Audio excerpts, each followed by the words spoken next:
Do you know that some persons need not fulfill the requirements of law for making a will, despite the strictness of the law when it comes to making a will?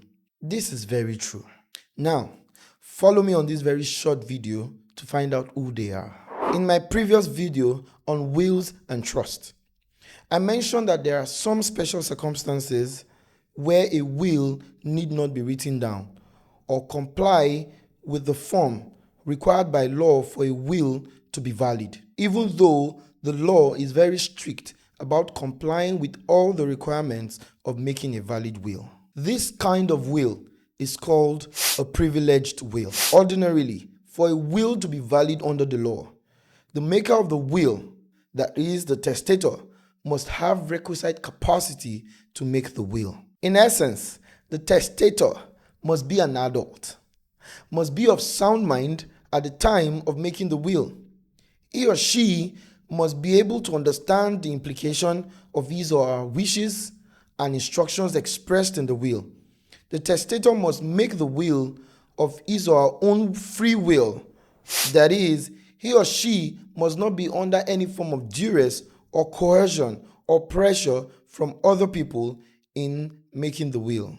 In addition to this, for the will to be valid, the testator must have duly signed the will in the presence of at least 2 witnesses who were present at the same time the testator was signing the will. The big question now is, what is a privileged will?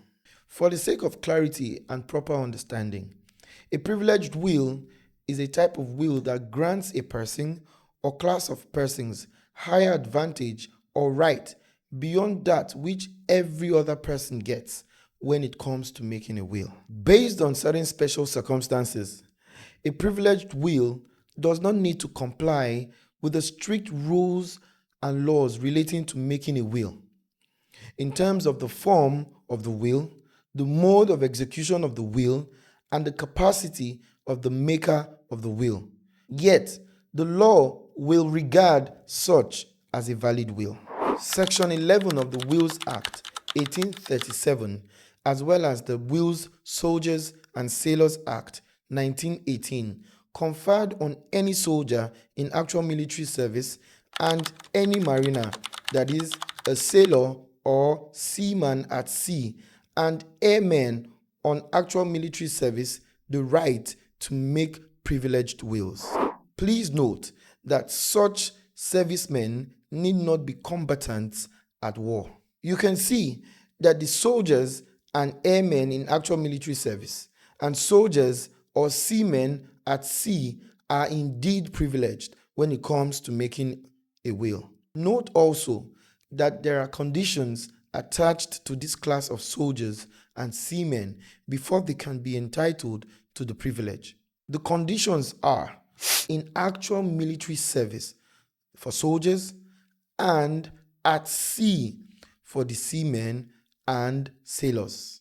Thus, it is not a general or sweeping privilege to all military men or sailors or seamen.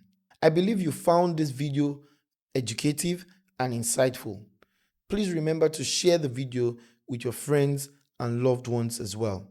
Don't forget to check if your house and affairs are in order, because an unplanned estate is a potential chaos being nurtured by you today. I am the estate planning attorney.